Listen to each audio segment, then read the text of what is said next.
တခုခုစတင်တော့မယ်ဆိုလို့ရှိရင်လူအများစုက perfect ဖြစ်မဲ့အချိန်ကိုအမြဲစောင့်တတ်ကြတယ်တကယ်တော့ perfect ဖြစ်မဲ့အချိန်ဆိုတာရှိလားမရှိဘူးကျမတို့လူတွေဖြစ်တာဖြစ်တဲ့အတွက်ပေါ့နော်ကျမတို့ကဒီဟာရှိတယ်ဆိုလို့ရှိရင်ဟိုဟာလိုချင်တယ်ဟိုဟာရှိလာပြန်ရင်လည်းတခြားလိုချင်တယ်ဆိုပြီးတော့မှကျမတို့မှာ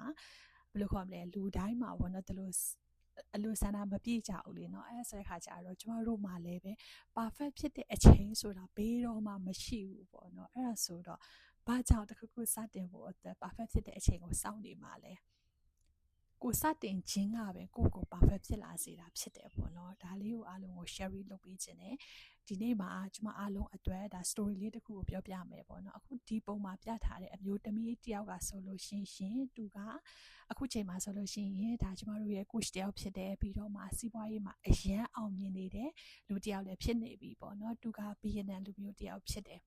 ပြီးတော့ဒီ BNN လူမျိုးတွေအကြောင်းပြောရင်းနဲ့ပေါ့နော်သူတို့တွေမှာပေါ့နော်ကျွန်မအရန်အားကြတဲ့အရာတစ်ခုရှိတယ်အဲ့ဒါဘာလဲဆိုတော့သူတို့ကအရန်စူးစမ်းကြတာဖြစ်တယ်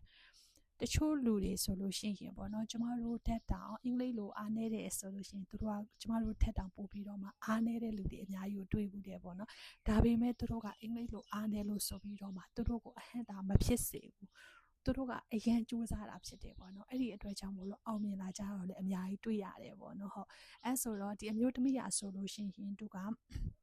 ဘယ်လိုခေါ်မလဲဒီစီးပွားရေးကိုမစတင်ခင်တော့ပေါ့နော်သူက dental lab owner တယောက်ဖြစ်တယ်ပေါ့နော်သူကတွားတူးလောက်ရတဲ့လူတယောက်ဖြစ်တယ်ပေါ့နော်သူအလုပ်ကတော့သူကအိမ်မှာပဲတွားတူးလို့ပေါ့နော်ဘယ်လိုခေါ်မလဲသူရုံခန်းဖွင့်ပြီးတော့သူလောက်တာပေါ့နော်တို့ပေမဲ့လည်းပဲသူကမိုးလင်းကမိုးချိုလှုပ်လို့ရတဲ့အချိန်မှာသူကလေးတွေကိုအချိန်လုံးဝမပေးနိုင်ဘူးပေါ့နော်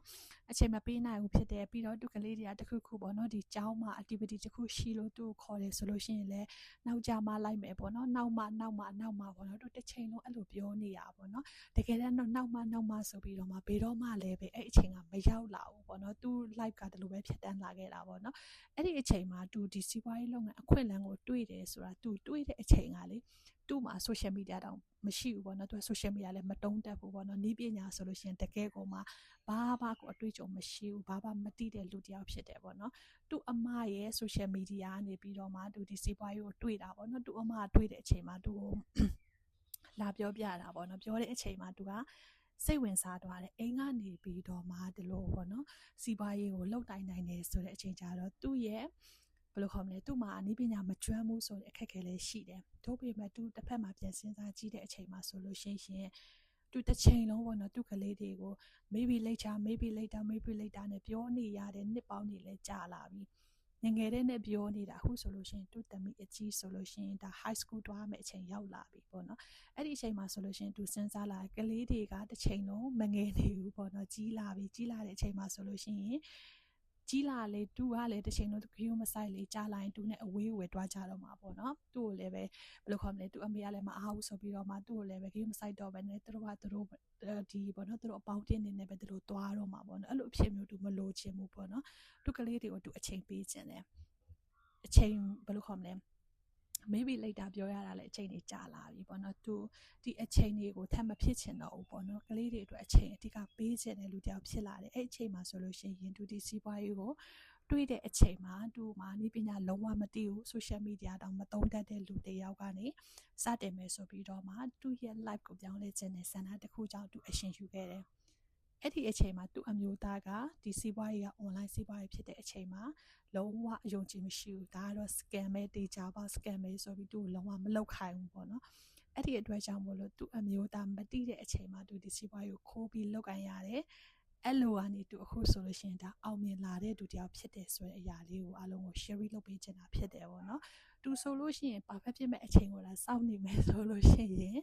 သူဒီနေ့လိုအောင်မြင်တဲ့လူတယောက်လည်းဖြစ်လာမှာမဟုတ်ဘူးပေါ့နော်အဲ့ဒါဆိုတော့ perfect ဖြစ်မဲ့အချိန်ဆိုတာကျမတို့မှာဘယ်တော့မှမရှိဘူးအရေးကြီးတာကကိုမိသားစုကိုအချိန်ပိုပေးခြင်းနဲ့ကိုသားသမီးတွေကိုဒီလိုအချိန်ပြည့်ပေးခြင်းနဲ့ကလေးတွေနဲ့အိမ်မှာနေပြီးတော့မှအချိန်ကုန်ဆုံးခြင်းနဲ့ဒီလိုပေါ့နော်ကိုမိသားစုနဲ့အတူတူန